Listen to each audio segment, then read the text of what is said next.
The nursery was bathed in a muted glow, soft blue walls decorated with hand-painted clouds, a white crib draped in gossamer netting, and a mobile of 3 tiny elephants poised above, waiting for laughter that would never come. Zara Okonkwo pressed her forehead against the cool glass of the window, watching raindrops race each other down the pane. Inside her chest, her heart raced with the same desperation. She sat on the edge of the crib, legs swinging, clutching the latest pregnancy test. 2 slender lines. Only one visible. Negative. Again. She closed her eyes, as if that might conjure a second line into being. A memory flashed. 8 months ago, when they first tried, Jason had gently taken her hand and whispered, "We'll make this work. I promise." She had believed him then, even as hope fluttered and died inside her like a trapped bird. Her phone buzzed on the dresser. It was her best friend, Tund. With trembling fingers, she answered. "Tund." Voice cracking. "Zara? I got your message. Are you okay?" Zara, forcing a small laugh. "No, I'm not okay. It's negative." "Tund. Come over. I've got hot chocolate and my terrible jokes. We'll cry, and then we'll plan our takeover of the world." Zara managed a genuine laugh through her tears. "Okay. Soon." She remembered the fertility specialist's office last week.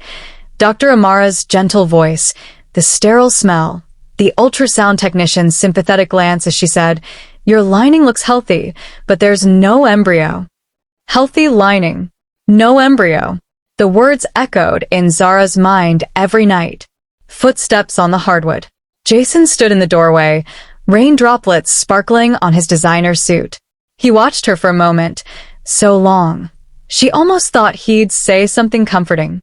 But his expression was a mask. "Jason, quietly, I have to leave for the board meeting in 10. She swallowed. You knew already?" He didn't answer. Without another word, he turned and walked away, each step echoing through the silent house. The nursery door clicked shut. Zara sank to the floor, burying her face against the soft crib mattress, and let the tears fall.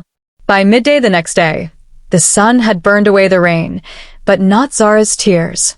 She lingered at the breakfast table, untouched avocado toast growing cold. Across from her, Mama Ifunanya, Jason's mother, sipped tea like a vulture sipping venom. Mama Ifunanya, sharp smile, another month, another negative. "Perhaps you should consider your next step, Zara." Zara looked up, anger and shame warring in her eyes. "My next step." "Mama's next step," Mama Ifunanya corrected, setting down her cup, "is finding you a purpose beyond this home. Your womb," she tapped the table for emphasis, "is cursed. In our family, an heir is everything." Zara's throat tightened. "I'm not cursed." "Perhaps not," came a silky voice from the hallway. It was Victoria, Jason's younger sister, arms folded. "But you're useless here. Even our gardener has 2 children."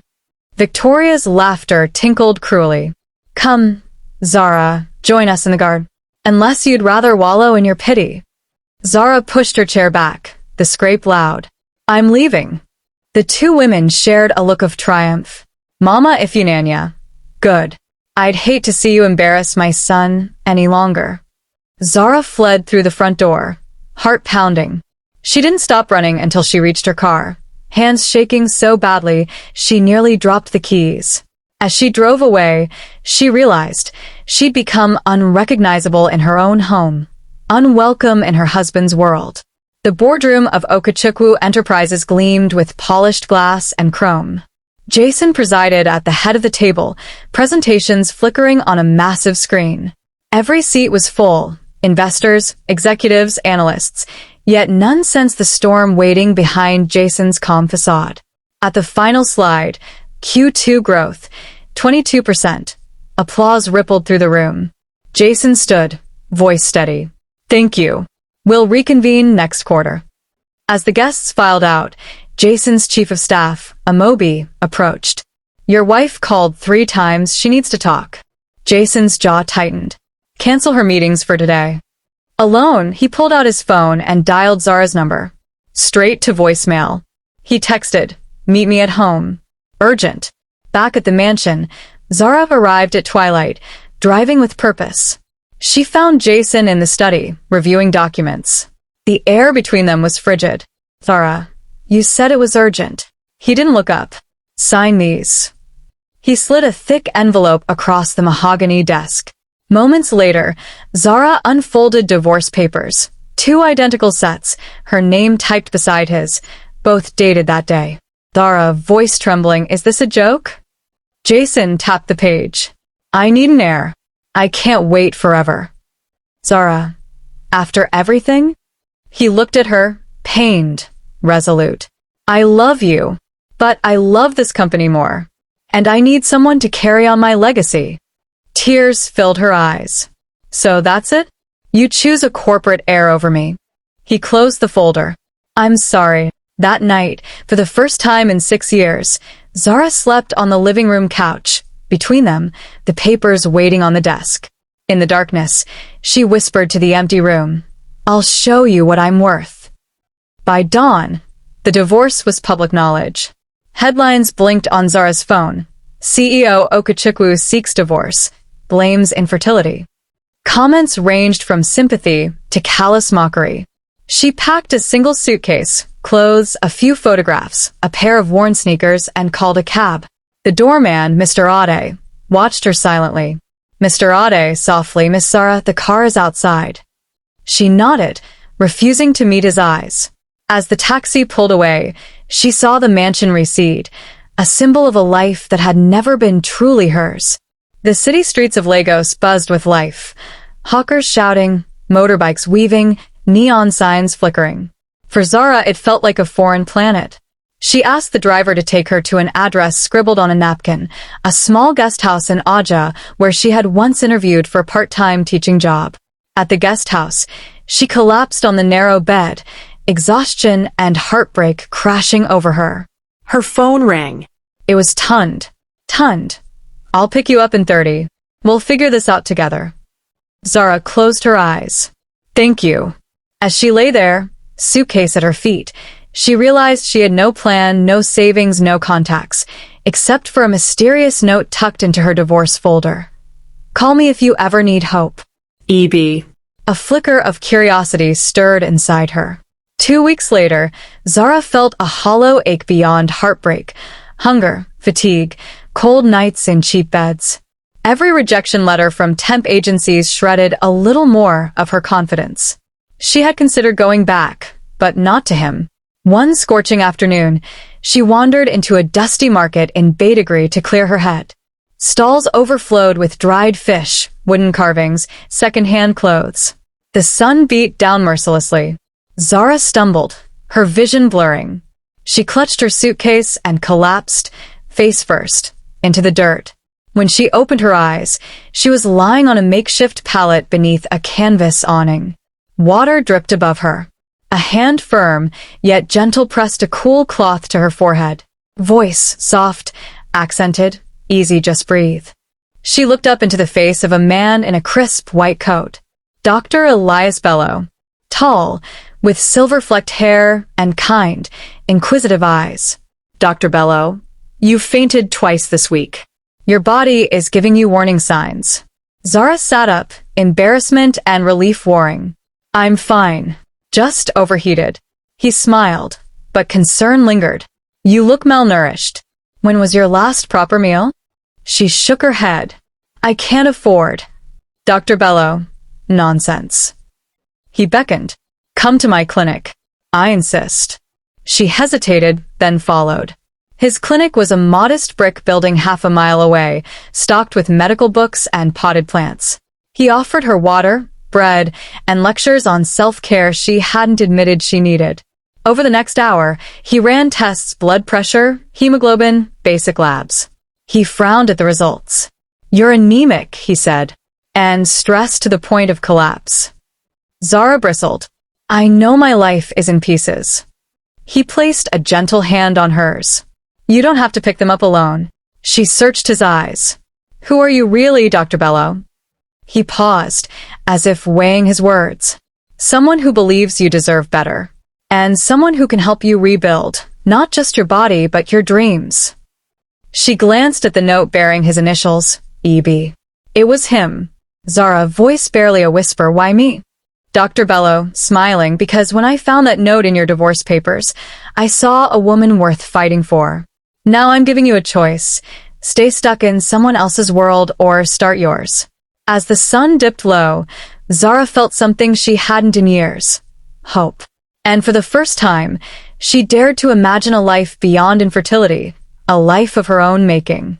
The clinic was silent, except for the soft hum of an old air conditioner and the rhythmic tapping of keys as Dr. Bellow entered Zara's name into the ultrasound machine.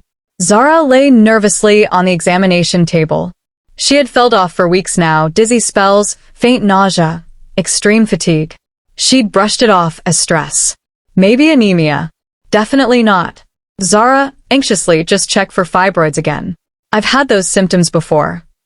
Dr. Bellow, smiling reassuringly, let's take a look. You've been on the fertility wellness plan for 4 months. Could be progress. As he adjusted the probe and moved it across her lower belly, the monitor lit up. His eyes widened. Then he leaned closer. Dr. Bellow. Zara, do you see that flicker? Zara, staring at the screen, is that? Dr. Bellow. That's a heartbeat. Her breath caught. Oh my God.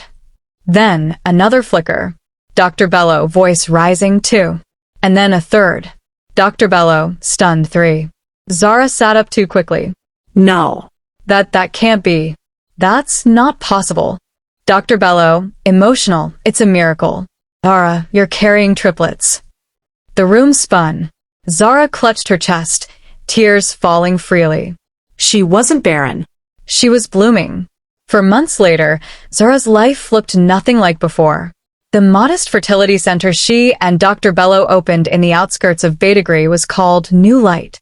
Word had spread fast. Childless women, some of them mocked and shunned like she had been, came from nearby villages and even across borders for consultations and hope. Zara managed the center's operations, scheduling community outreach, even leading emotional wellness sessions. She knew what these women felt. She was them. One afternoon, a woman named BZ arrived, face bruised. BZ whispering, my husband said if I don't get pregnant by December, he'll marry again. Zara placed her hand over BZ's. Zara, calmly, then he doesn't deserve the child you'll raise one day. She gave her the same plan that had saved her, and a sisterhood. Zara's belly was now visibly round. The community celebrated her as a living testimony. One day, at a women's empowerment seminar, someone asked her to share her story. She took a breath, held her mic, and spoke. I was once called barren. I was thrown out of my marriage because of it. But now, my womb carries 3 souls. And I promise you, your story isn't over either. Applause erupted. Zara wiped away tears. She wasn't just surviving. She was leading. From New Light came something unexpected. During her months of rest, Zara had started making organic body oils and herbal teas for her patients, old family recipes from her grandmother's days in Enugu. The results were visible: smoother skin, fewer hormonal breakouts, improved moods. People began asking for bottles, then boxes, then batches. Tund, her best friend, now back in her life full-time, nudged her one day. Tund, laughing, you've gone from barren wife to beauty mogul. They sat under a mango tree, while Tund printed logo ideas. Zara, I'm not sure I'm ready.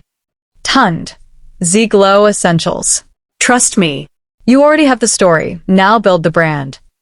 With Tund's help and Dr. Bellow's support, Zara launched an online page. Orders flooded in, mostly from women she had once helped.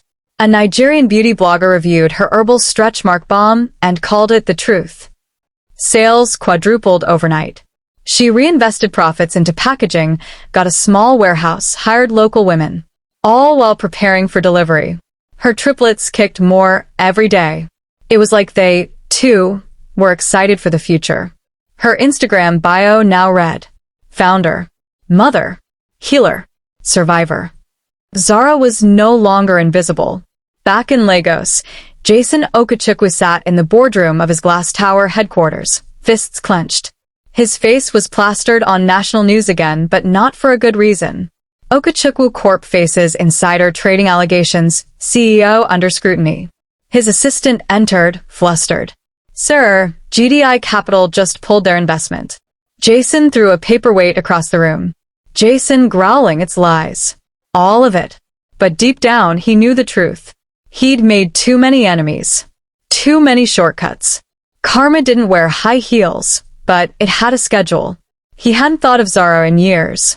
Not since the divorce. But lately her name was everywhere. Instagram Reels. Podcast interviews. Women's Day awards. ZGlow essentials. Jason frowning ZGlow. Zara, no. Can't be. His mother, watching one of the interviews, dropped her tea. Mama Ifyinanya, breathless. Jason, she's glowing. Literally. And she has children. Jason stared at the screen. Zara appeared, radiant, visibly pregnant with 3 bouncing toddlers surrounding her. His voice barely came out. That can't be mine. The Lagos Women in Business Conference was the biggest event of the year. Held at the Civic Center, media and moguls flooded the halls. Zara walked into the glass atrium wearing a flowing cream gown, her curls crowned in gold beads. The murmurs followed her like shadows. Whispers. Is that ZGlow? She used to be married too. Those are her triplets? 2 little girls in matching ochre dresses held each of her hands. A chubby little boy toddled beside them. A nanny followed closely behind. Jason was standing across the hall at a tech startup's booth, sipping champagne when he saw her. His heart froze. The world around him blurred. For a moment, it was just her, Zara. Not as he remembered her. Not fragile and apologetic, but poised, regal, untouchable. Their eyes locked. He took a step toward her. Jason, tentatively, Zara? She turned slightly, gave him a cool, practiced smile. Zara, hello, Jason. He looked down at the children, all 3 dark-eyed, cocoa-skinned.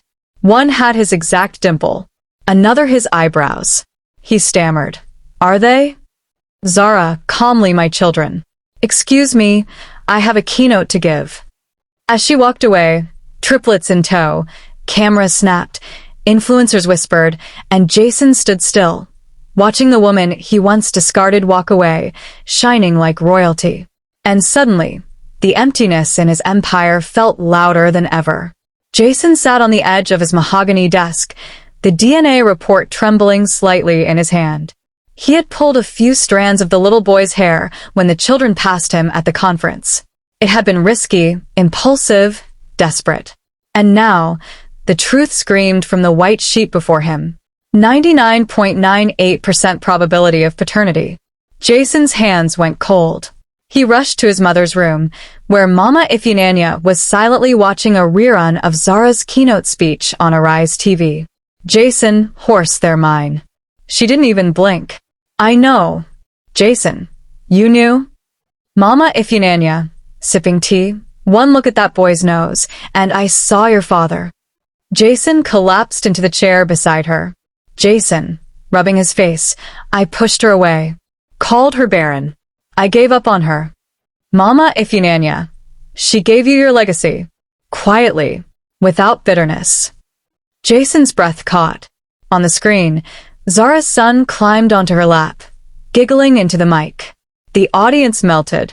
Sponsors cheered. Hashtag Zara Turns trended online. And all Jason could do was watch. That night, he stood outside Zara's Victoria Island home, mansion gates, guards, and all. He hadn't even known she lived here now. Tund opened the door, smirking when she saw him. Oh, the prodigal ex-husband. Zara appeared in a burgundy wrap dress, glowing even in the moonlight. Jason, nervous, we need to talk. Zara, folding arms about. Jason, the children. I had a DNA test done. Zara, coldly, you stole my son's hair? Jason, I had to know. They're mine. Zara, so, you want congratulations? Jason, no, I want to be their father. She let out a soft, sad laugh. You didn't want a barren wife. You don't get to waltz in now for a fertile stranger. He stepped closer. Zara, I made a mistake. I was young. Afraid.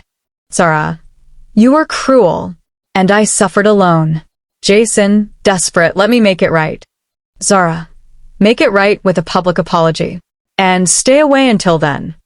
The gates closed slowly behind her. Jason stood in silence, for once powerless. The apology went viral. Jason posted a black and white video on Instagram, voice raw. To the woman I called Barren, I was wrong. To the children I denied. I'm sorry. Zara, the world now knows what I refused to see. Please forgive me. Within hours, celebrities reposted it. Some clapped. Others called it performative. But Zara said nothing. 2 days later, Jason returned again. This time, he knelt at her front steps. Journalists filming from a distance. The triplets peeked from behind curtains.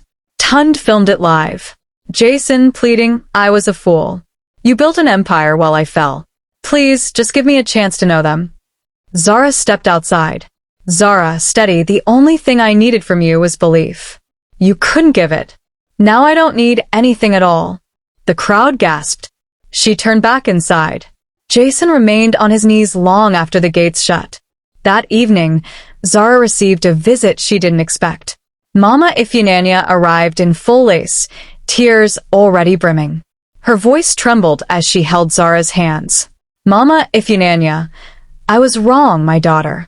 Wicked, even. Zara didn't respond. Mama, you are the daughter I should have cherished. And those babies, they are my grandchildren. Zara's eyes shimmered.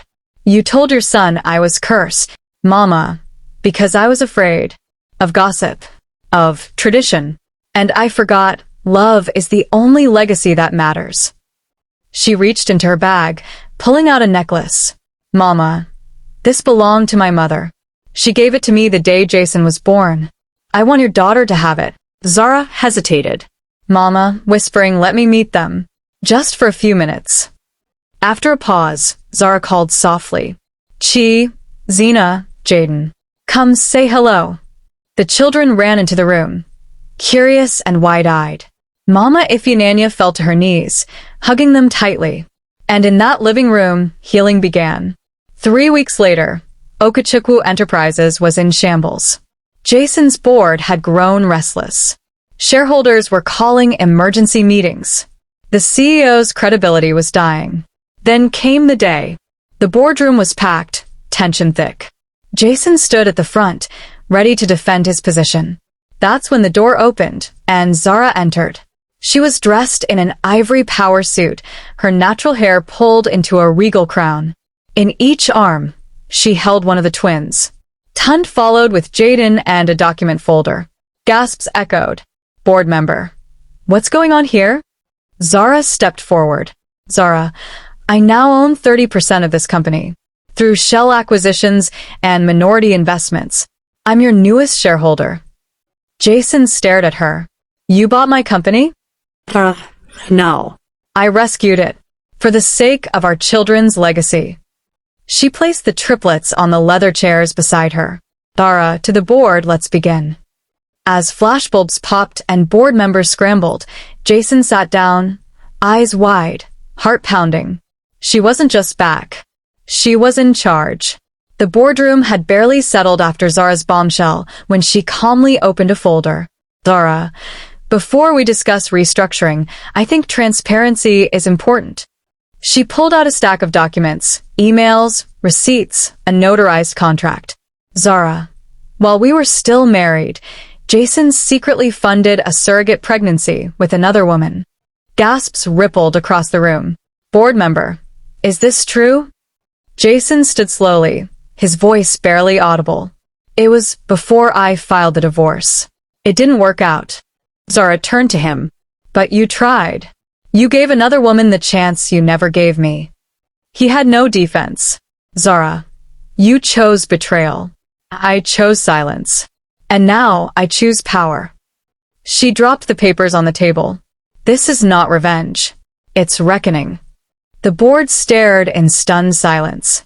A new era had begun, and she was leading it. By morning, the entire country was talking. Hashtag Zara owns 30%. Hashtag Jason the liar. Hashtag triplets and truth. News outlets ran the footage. Influencers reposted her speech. Feminist blogs, business shows, and even the BBC praised her poise. Brands began quietly pulling deals with Jason. Endorsements disappeared. One headline read, Zara Okachukwu, from Barren to billionaire. On Twitter, her name trended for 3 days straight. Meanwhile, Zara appeared on TV interviews, holding her daughter as she said, "When society shames a woman for her body, we don't just hurt her, we hurt generations. I chose not to fight back with noise. I fought back with legacy." Sales for ZGlow essentials doubled. Jason, for the first time, walked through his office and felt eyes on him, not with admiration, but with pity. He had become a cautionary tale. Zara sat in her new office, corner view of the marina skyline, her triplets drawings framed behind her. Tund entered with a wide grin. Tund. CNN wants a full feature. Vogue Africa too. Zara blinked. Vogue. Tund. Girl, they called you the face of resilience. That afternoon, Zara launched the Zara Foundation for Women, a nonprofit that provided funding for fertility wellness, single mothers, and young entrepreneurs. Zara, at the launch, let's build a world where being a woman isn't a penalty, but a power. Crowds cheered. Sponsors pledged millions. The empire she built wasn't just a business. It was a movement. And at the heart of it, 3 little voices called her Mummy. Jason stood outside her home, once more. He didn't come with cameras. No press. Just a toy truck and a handwritten note. Zara answered the door herself. Jason softly, "I'm not here to beg for you. I've lost that right. I just want to know my children." He handed her the note. Zara reading Dear Chi, Zena, and Jaden. "I'm your father. I didn't know how to be a man when I met your mother, but I'm learning now because of her." She looked up, eyes unreadable. "Zara, I protect their peace, not just their future." "Jason, I'll earn it." Triplet by triplet, moment by moment, she studied him a long while. "Start with Saturdays.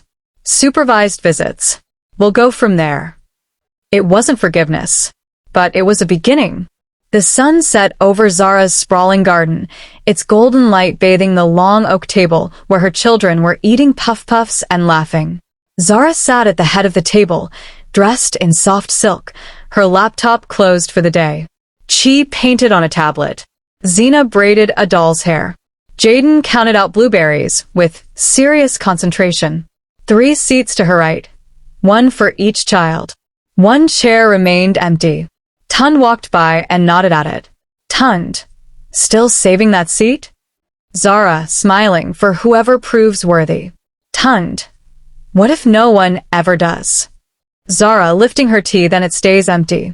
I already have everything I need. She leaned back and watched her children. The heartbeats that had once been called impossible, now her greatest truth. Behind her, betrayal, abandonment, pain. Ahead of her, empire, healing, legacy, and 3 little souls who would grow up knowing that their mother, once cast aside, had taken over the world. The end.